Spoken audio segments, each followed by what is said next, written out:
BRS BJP పైన fire అయ్యారు CM Revanth Reddy. SEBI కుంభకోణం పైన బీఆర్ఎస్ ఎందుకు స్పందించట్లేదని ప్రశ్నించారు. మోదీ, అమిత్ షా మెప్పు కోసమే బీఆర్ఎస్ నేతలు ప్రయత్నిస్తున్నారని ఆరోపించారు. రాజీవ్ గాంధీ విగ్రహాన్ని టచ్ చేస్తే ఊరుకోమన్నారు రేవంత్ రెడ్డి. వచ్చే ఎన్నికల్లో బీఆర్ఎస్ కు 9 సీట్లు కూడా రానివ్వమని వ్యాఖ్యానించారు.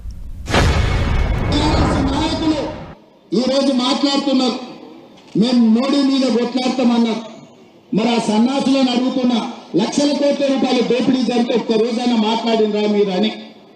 ఎందుకు ఇవాళ బీఆర్ఎస్ వాళ్ళు బీజేపీని ఎందుకు నిలదీస్తలేరు? సెబీలో జరిగిన కుంభకోణం, సెబీకి సంబంధించిన జేపీ విషయంలో బీఆర్ఎస్ విధానం ఉందో తెలంగాణ ప్రజలకు చెప్పాలి. మీరు బీజేపీలో విలీనమవుతున్నారంటే కాదు మేము చర్చలలోనే ఉన్నామంటారు. మీరు విలీనమవుతారో మీరు మలీనమవుతారో మాకు సంబంధం లేదు. ఇవాళ ఈ సభలో జరిగిన కుంభకోణం మీద కేసీఆర్ విధానం ఏందో కేసీఆర్ మాట్లాడాలి. మోడీని, అమిత్ షా గారిని మెప్పించడానికి, సంతోషపెట్టడానికి అంతర్జాతీయ ఎయిర్పోర్ట్ కున్న రాజీవ్ గాంధీ పేరు తీసేస్తామంటారు. సచివాలయం ముందరున్న విగ్రహాన్ని తొలగిస్తామంటారు. నేను అడుగుతున్నా, మీ తాతలు ముత్తాతలు మీ మొత్తం జాతి వచ్చినా రాజీవ్ గాంధీ గారి విగ్రహాన్ని కూడా ముట్టుకోలేరు. మళ్ళొక్కసారి నేను చెప్పదలుచుకున్నా, రాజీవ్ గాంధీ విగ్రహం మీద చేయేస్తే మీ ఈపు చింతపండు కాకపోతే నా పేరు మార్చుకుంటాను నేను చెప్పదలుచుకున్నా. అప్పుడు రాతలు కారు కూతలు. అందుకే రైతులకు నేను ఒక్కటే మాట చెప్పదలుచుకున్నా, రోడ్డు ఎక్కాలెందుకు, ధర్నా చెయ్యాలెందుకు, మీకు ఆ కష్టం ఎందుకు వచ్చింది? 6 నెలల లోపల 31,000 కోట్ల రూపాయలతోటి 2 లక్షల వరకు రైతులకు రుణమాఫీ చేస్తామని 15 ఆగస్టు లోపల చేస్తామని మాట ఇచ్చిన మేము 18,000 కోట్ల రూపాయలు చెల్లించినాం. బ్యాంకులలో నగదు అందుబాటులో పెట్టినాం.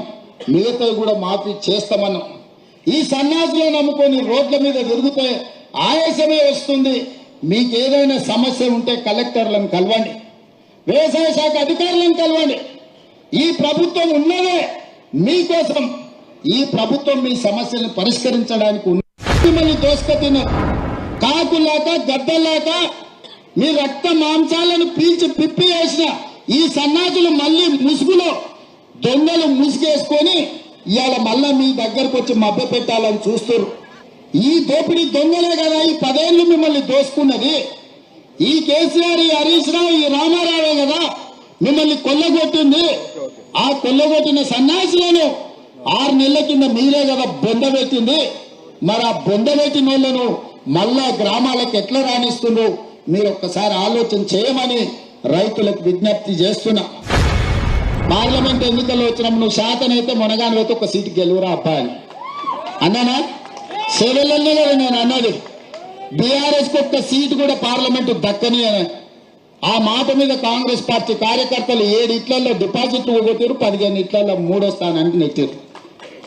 ఇది కాంగ్రెస్ శక్తి, కాంగ్రెస్ పార్టీ కార్యకర్తల శక్తి. అందుకే ఈ రోజు మీకు వచ్చేసారి ఆ 39లో 9 కూడా మిగిలవని చెప్పి నా సన్యాసులకు చెప్పదలుచుకున్నా. 10 ఏళ్ళు ఎల్లబెట్టినని, 10 ఏళ్ళు తెలంగాణను తలగబెట్టినోడు 10 నెలలు కాకముందే ఈ ప్రభుత్వం మీద పడి ఏడుస్తున్నాడంటే కాంగ్రెస్ పార్టీ కార్యకర్తలు గ్రామాలలో ప్రజలకు వివరించాల్సిందిగా కోరుతున్నా.